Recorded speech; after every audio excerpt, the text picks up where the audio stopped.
राम राजा coaching classes में आप सभी लोगों का स्वागत है। आज हम रामायण का सामान्य परिचय पढ़ेंगे। ये प्रतियोगी परीक्षाओं के हिसाब से तो ठीक है, आध्यात्म की तरफ से भी बहुत अच्छा ये लौकिक साहित्य है। ठीक है, ये क्या है, रामायण महर्षि वाल्मीकि की कृति है और इसमें 7 कांड हैं। ठीक है, किसने लिखा? ये महर्षि वाल्मीकि ने लिखा है। और इसमें कितने कांड है? ये काय में रामायण है वो काय में विभक्त है? कांडों में। जैसे महाभारत है तो महाभारत काय में विभक्त है? महाभारत है पर्वों में। ठीक है, जैसे अध्याय में होता, कोई उच्छवासों में होता, तो रामायण काय में विभक्त है? रामायण है हमारी कांडों में। 7 कांड हैं इसमें। ठीक है, कौन कौन से कांड हैं? बाल कांड, अयोध्या कांड, अरण्य कांड, किष्किंधा कांड, सुंदर कांड, युद्ध कांड, उत्तर कांड। ठीक है, कितने कांड हैं? 7 कांड। और बाल कांड में कितने सर्ग हैं? 77।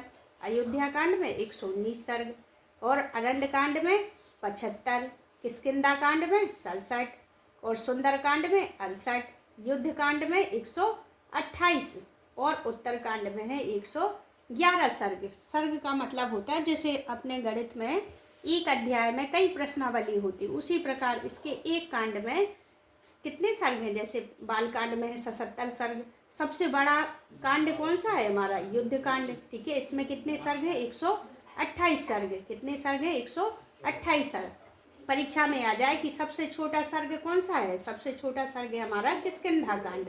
ठीक है, कितने घर हैं किष्किंधा कांड में? इस तरीके से याद कर लेना, 6-7 घर। ठीक है, कितने? 6-7 घर, तो 67 याद हो गए।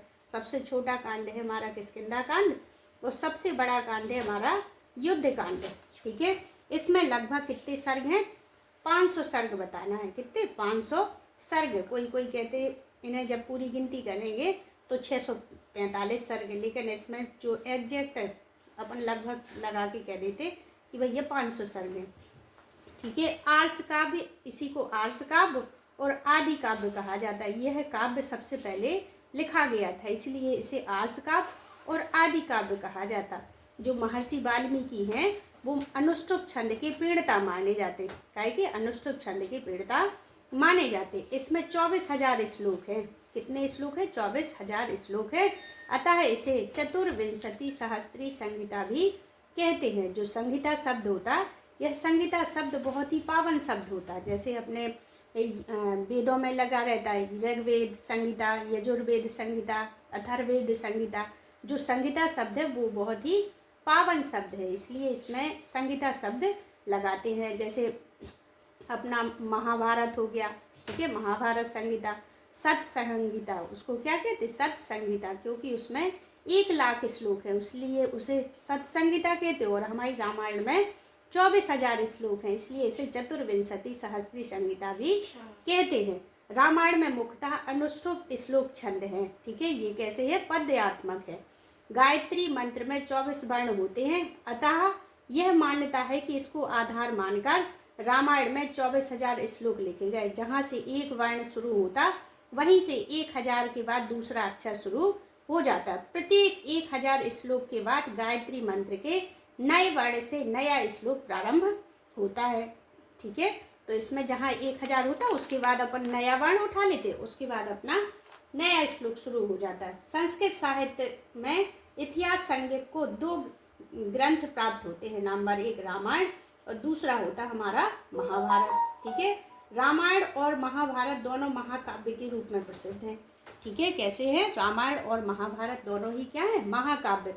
महाकाव्य वो कहलाता जिसमें किसी व्यक्ति के संपूर्ण जीवन का वर्णन हो। ठीक है, क्या कहलाता? जिसमें किसी व्यक्ति के संपूर्ण जीवन का वर्णन हो, महाकाव्य कहलाता। वो खंड काव्य क्या कहलाता? जिसमें किसी महान व्यक्ति के किसी एक घटना का वर्णन हो तो वो क्या कहलाता? खंड काव्य कहलाता। वाल्मीकि कृत रामायण आदि काव्य है। ठीक है, क्या है? वाल्मीकि कृत यह कैसा है? आदि काव्य है। अब है यह संस्कृत वाङ्मय में प्राप्त राम कथाओं के अतिरिक्त संसार के अनेक राम कथाओं जैसे अध्यात्म रामायण, आद्योत रामायण, कंब रामायण, ठीक है, राम विषयक काव्यों का मूल उपजीव्य स्वीकार किया जा सकता है। अब आता राजशेखर ने काव्य मीमांसा में इतिहास के 2 भेद बताए। कितने भेद बताए? 2 भेद। एक तो होता अपना परिक्रिया और दूसरा होता पुराकल्प। परिक्रिया वो कहलाता जिसमें किसी एक व्यक्ति का वर्णन हो। परिक्रियात्मक इतिहास एक नायक से संबंधित होता है। पुराकल्पात्मक इतिहास अनेक नायकों से संबंधित होता है। जैसे अपना रामायण है तो क्या है अपना, ये परिक्रिया है। परिक्रिया किसे, जैसे इसमें संपूर्ण भगवान राम के चरित्र का वर्णन किया गया है। और पुराकल्पात्मक महाभारत है जिसमें उसमें कर्ण का भी है, ठीक है, उसमें अपने किसका, पांडवों का भी है, कृष्ण जी का भी है, ठीक है, उसमें कई नायक है, इसलिए इसे पुराकल्पात्मक इतिहास भी कहते हैं।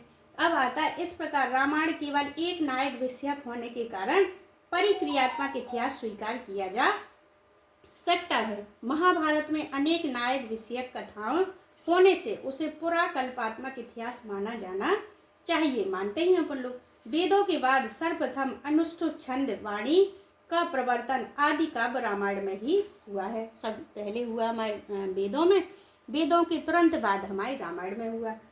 ऋषि वाल्मीकि के द्वारा विरचित होने के कारण इसे आर्ष काव्य भी कहा जाता है। सबसे पहले लिखे होने के कारण इसको आर्ष काव्य कहते हैं। वाल्मीकि ने रामायण से राम का वृतांत सुना, नारद जी से राम का वृतांत सुना, जो रामायण के बाल कांड का प्रथम सर्ग है, जिसे मूल रामायण भी कहते हैं। जो अपना बाल कांड है उसमें नारद जी आए और नारद जी ने संपूर्ण रामायण किसको सुनाई, अपनी वाल्मीकि जी को सुनाई, इसीलिए मूल रामायण प्रथम सर्ग भी कहा जाता। अपने रामायण किसको, बालकांड के प्रथम सर्ग को प्रथम सर्ग में मूल रामायण है, इसलिए इसे मूल रामायण भी कहा जाता है। वाल्मीकि राम के समकालीन थे, अतः उन्होंने राम के चरित्र को काव्यबद्ध किया है। कैसा किया, काव्यबद्ध किया। ब्रह्मा जी की आज्ञा से वाल्मीकि ऋषि ने रामायण की रचना की है। इसमें क्या है, नाते वाग्नता काव्ये काचित् तत्र भविष्यति कुरु राम कथाम पुण्याम श्लोकबद्ध्या मनोरमाम। ठीक है, इतिहास पुराण को भी पंचवेद की संज्ञा दी गई है। जो इतिहास पुराण है उसको भी पंचवेद कहा गया है। इतिहास पुराणाम पंचम वेदानाम वेदा, इतिहास पुराण को पांचवा वेद कहा गया। ऋग्वेद, यजुर्वेद, सामवेद, अथर्ववेद, ये अपने चार वेद हैं। चार वेद के बाद इतिहास पुराण को भी अपना पंचम वेद की संज्ञा दी गई है। रामायण महाकाव्य में राम धीरोदात्त चरित्र नायक है। ठीक है, कैसे हैं, धीरोदात्त। नायक के कितने प्रकार होते, 3-4 प्रकार होते, उनमें भगवान राम है धीरोदात्त प्रकृति के हैं वे। रामायण में तया स्व अध्याय निरंतम तपस्वी वाग्वदाम्बरम इत्यादि मंगलाचरण पद्य में वस्तु निर्देशात्मक मंगलाचरण है। परीक्षा में आ जाए कि रामायण का जो मंगलाचरण है वो किस प्रकार का है, तो वो है हमारा वस्तु निर्देशात्मक। जो अपने मंगलाचरण होते वो कितने प्रकार के बताए थे हमने, 3 प्रकार के। कौन कौन से, आशीर्वादात्मक और अपने वस्तु निर्देशात्मक।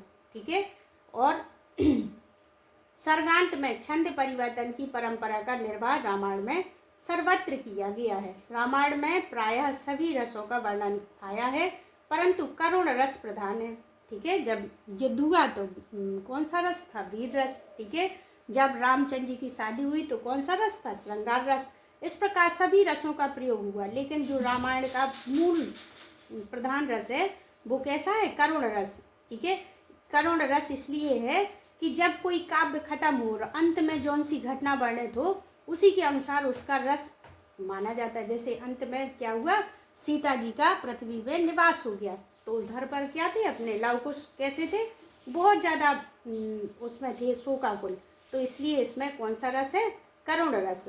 बुद्ध चरितम में अश्वघोष वाल्मीकि का नाम लेकर उन्हें प्रथम अनुष्टुप छंद का रचयिता स्वीकार करते हैं। वाल्मीकि राधव च संसर्ग पद्यम अनुष्टुप छंद में कहा गया है। अब आता है इसमें कांडों की वर्णना। परीक्षा में आता कि जैसे अहिल्या का जो क्या हुआ, उद्धार हुआ, वो कौन से कांड में आता। ठीक है, सबरी का वृतांत कौन से कांड में आता, और रामायण का युद्ध, राम और रावण का युद्ध कौन से सर्ग में आता है। तो ये प्रमुख घटनाएं पूछी जाती परीक्षा में। जैसे जो अंगुली वृतांत है, जो अपनी अंगूठी वाला वृतांत है कि हनुमान जी वहाँ गए थे लंका में, तो वो वृतांत पूछा जाता। तो इनकी घटना की चर्चा हम अगले पार्ट में करेंगे। धन्यवाद।